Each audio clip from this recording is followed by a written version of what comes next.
0158 local time.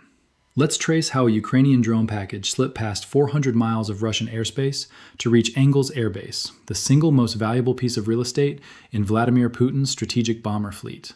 Their targets, the parked Tu-95S, the fuel farm feeding them, the taxiway network, and the radar picket meant to see this exact attack coming. The launch went unnoticed for nearly 90 minutes, low, slow, and completely silent, until the first airframe crossed into Saratov Oblast's outer air defense ring. A Pantsir S-1 crew, half asleep on a 4 a.m. shift, watched their scope flicker. You and I both know what that flicker means when it happens at this hour. It means someone back in Ukraine has been planning this for weeks. The radar operator squinted at a single faint return, 31 miles out, crawling forward at barely 90 miles an hour. One drone. Nothing to panic about. Except 30 seconds later, a second blip bloomed just north of it. Then a third 4 miles south. Then nothing for a full 2 minutes. That gap is the trap. Ukrainian mission planners had staggered the launch times just enough that no two drones would ever paint the scope together long enough to register as a coordinated raid. Each one looked like a lone wanderer, a stray, maybe a weather anomaly kicked up by ground clutter near the Volga. The operator logged it as unconfirmed and kept scanning. That decision alone would cost the base the next 40 minutes of warning time it never got back. Let's look at the airframes themselves. These weren't the long-range Tu-141 conversions Ukraine had used against Engels before. This wave carried a mixed loadout, 6 long-endurance fixed-wing platforms built for the deep strike, and 8 smaller quadcopter-class loitering munitions meant purely for close-in chaos once the perimeter broke. The fixed-wing 6 flew a pre-programmed terrain-following profile, hugging tree lines and riverbanks, occasionally dropping under 200 feet to duck beneath the base's outer radar horizon entirely. You and I have seen this trick before. Altitude is life for an interceptor and death for a drone that wants to survive contact. These pilots, sitting behind laptops hundreds of miles away, understood that trade perfectly. At 0211, the base's early warning net finally escalated. A duty officer at the 96th Guards Rocket Regiment's command post pulled up the aggregated picture and didn't like what he saw. 5 confirmed tracks, 3 degraded, all converging on a rough axis toward the northern taxiway. He picked up the phone. This was no longer a nuisance drone wandering off course. This was a raid. But raising the alert at 0211 meant the Pantsir batteries ringing the base had exactly 19 minutes before first contact. And 19 minutes is not enough time to wake a full crew, arm 4 missile rails, and build a clean picture out of scattered ghost returns bouncing off a Soviet-era airfield packed with hangars, fuel bowsers, and 40 years of accumulated radar clutter. The lead fixed-wing drone crossed the 20-mile ring at 0219. Its onboard camera, streaming compressed imagery back over a satellite uplink, locked onto the unmistakable silhouette of parked Tu-95MS bombers lined along the eastern hardstand. Command confirmed the target set. No further guidance needed. The drone held its heading, climbed to 800 feet to clear a stand of trees along the perimeter fence, and in doing so, lit up like a flare on every radar in range. 2 Pantsir batteries snapped onto it within 4 seconds of each other. The lead crew didn't hesitate. A 57,000 interceptor blew off the rail, solid fuel motor screaming the missile up to Mach 2.6 in under 3 seconds, tracking a beam-riding guidance solution straight down the drone's throat. 11 seconds. That's how long the intercept geometry gave the crew. The drone held level, held altitude, gave the missile exactly the clean target picture a training manual promises. At 0219 and 41 seconds, 600 grams of fragmentation warhead detonated 18 feet off the drone's tail. Wing spar shredded, fuel cell ruptured, camera feed went black mid-frame. 1 down. Command post erupted in the kind of relieved noise you'd expect. But you and I both know what happens next in stories like this one, because the pattern never changes. The easy kill is the bait. While that lead drone burned on approach, the second and third airframes had already dropped to 150 feet, threading a gap between 2 grain silos that the base's own radar planners had somehow never accounted for as a masking corridor. Those 2 Pantsir crews, still riding the adrenaline of their first kill, swung their radar apertures back to search mode and found nothing. Not a ghost, not a flicker. The clutter swallowed both drones whole. For 90 agonizing seconds, the northern sector of Engels Air Base had 0 radar contact on 2 confirmed hostile airframes known to be inbound. 90 seconds at even modest UAV cruise speed covers almost 2 miles. That's the exact width of the gap the entire raid had been built around. Now watch the southern flank, because this is where the operation actually decides itself. 3 of the small loitering quadcopters, the ones nobody had bothered to prioritize because their radar cross-section barely registers as a bird, crossed the fence line completely unengaged. Their job was never to hit a bomber. Their job was to find the fuel farm's above-ground storage tanks, hover at 400 feet, and wait for a data link queue. Command post traffic, intercepted later by Ukrainian signals units monitoring the raid, showed the Russian air defense net had classified all 3 as low priority. Low priority, on a night when the base's single greatest vulnerability sat exposed under open sky, holding enough jet fuel to keep a bomber wing flying for a month. At 0223, the second Pantsir kill finally landed. A crew working purely off a thermal cue, no clean radar lock, no confirmed track number, fired blind into a patch of sky where the operator swore he'd seen a heat bloom seconds earlier. The missile detonated on a proximity fuse, with nothing but empty air in the blast radius. A clean miss, though the crew wouldn't know that for another 4 minutes, because their own radar still couldn't confirm whether the target had been destroyed, damaged, or had simply ducked back under the clutter line the instant the missile left the rail. That confusion, 4 full minutes of a battery believing it might have scored a kill it never actually got, is exactly the kind of gap Ukrainian planners build entire strike packages around. While that battery second-guessed itself, Drone 4 reached the taxiway. This one carried the heaviest warhead of the 6 fixed-wing airframes, a shaped charge built to punch through reinforced concrete rather than simply spray fragmentation across parked aircraft. It didn't need line of sight to a bomber. It needed line of sight to the single taxiway junction that every aircraft on the eastern apron would need to cross to reach the runway. Cut that junction, and you don't need to destroy a single Tu-95 to ground the entire wing for 72 hours while engineers pour new concrete. At 0224 and 11 seconds, it hit.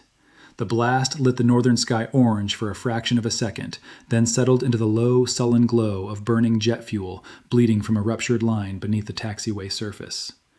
You and I both know what that specific color tells a trained eye. That's not ordnance cooking off. That's fuel.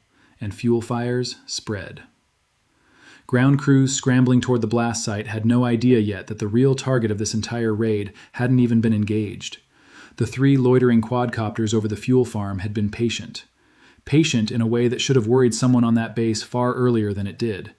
At 0226, exactly 2 minutes after the taxiway strike drew every available response team toward the northern hardstand, all 3 quadcopters received their attack cue simultaneously. This is the twist Ukrainian mission planners had built the entire raid around, from the very first drone that crossed the fence line. The taxiway strike was never the main event. It was the flare that pulled every fire truck, every damage control team, and every set of eyes on that base toward the wrong side of the airfield at the exact moment the real strike began. Storage Tank 3 took the first hit, a shaped charge burrowing through 11 millimeters of steel before detonating inside the vapor space above the fuel line. Tanks don't explode the way movies show you. They breathe fire outward through the seams first, then the roof lifts, then the real fireball climbs. Within 4 seconds, Tank 4 had gone up as well, close enough that the blast wave from Tank 3 likely ruptured its own seams before the second drone even made impact. The third quadcopter, watching its target already engulfed by the spreading fire, redirected mid-flight, a maneuver written into its terminal guidance logic specifically for exactly this contingency, and instead dove into the pump manifold connecting the farm to the flight line. That single hit did more damage to Engels' sustained sortie generation than either bomber strike from the raid's earlier waves. By 0231, the base's air defense net had finally, belatedly, built a coherent picture of what had actually happened. 2 drones destroyed in the air, 1 taxiway junction cratered, 2 fuel tanks fully involved, a pump manifold offline. And somewhere in the confusion of the last 12 minutes, Drone 5 and Drone 6, the 2 that vanished into the grain silo gap, had simply never reappeared on anyone's scope. Command post traffic went quiet for almost 90 seconds, while 3 separate officers tried to figure out who was supposed to be tracking them. Then this happened. At 0233, a duty controller at a secondary radar site nearly 6 miles south of the main base flagged a track nobody had logged all night. Slow, low, holding a heading that made no sense for an inbound strike drone because it wasn't inbound at all. It was outbound. Drone 5, the one everyone assumed had either crashed or was still lurking somewhere in the silo clutter, had never been headed for a bomber or a fuel tank in the first place. Its entire flight profile from the moment it crossed the outer ring had been built around one job: loiter near the base's primary early warning radar array, wait for every Pantsir crew on the perimeter to burn through their first engagement cycle, and once their attention and their missile counts were both depleted, strike the radar itself. At 0, 2, 3, 4, and 9 seconds, it did exactly that. The dish took a direct hit, and with it went the base's ability to build any coherent air picture at all for the next several hours. Every remaining Pantsir crew on the perimeter was now fighting blind, reduced to whatever their own organic short-range sensors could see. No queuing, no shared track data, no early warning. And Drone 6, the sixth airframe that had disappeared into the same silo gap, was still out there. Nobody on that base could tell you where. The final accounting, pieced together over the following hours from satellite imagery and open-source flight tracking data, painted a picture far worse than the initial damage reports suggested. 2 Tu-95 milliseconds airframes damaged by taxiway shrapnel, grounded for repair rather than destroyed outright, but grounded all the same. A fuel farm burning for nearly 6 hours before crews could fully contain it, consuming an estimated several hundred tons of aviation fuel that had been staged for upcoming sorties. A radar array offline for an undetermined repair window, leaving the entire base reliant on backup coverage from a neighboring air defense zone. And a sixth drone that, as far as any confirmed reporting could establish, simply vanished into the pre-dawn dark and was never accounted for. You and I both know what that last detail means for every airbase commander from Engels to Diaghilevo who read the after-action report that circulated in the days that followed. It isn't the 2 drones you shoot down that keep you up at night. It's the one you never even saw. What makes this raid worth studying isn't the raw damage total, which by the standards of a full strategic strike is modest. A cratered taxiway, 2 tanks, a knocked-out radar, a pair of bombers needing weeks rather than years to return to service. What makes it worth studying is the architecture underneath it. Every single element of this raid, the staggered launch windows, the sacrificial lead drone offered up as an easy Pantsir kill, the terrain masking route through the silo gap, the taxiway strike timed purely to redirect the damage control response, and the radar-killing decoy held in reserve until every interceptor crew had already burned through their opening moves. All of it points to a targeting doctrine built specifically to exploit the seams between individual air defense assets, rather than to overpower any single one of them head-on. Russian air defense doctrine, like most integrated systems built around Soviet-era command structures, assumes a layered defense, where each ring hands off a clean track to the next.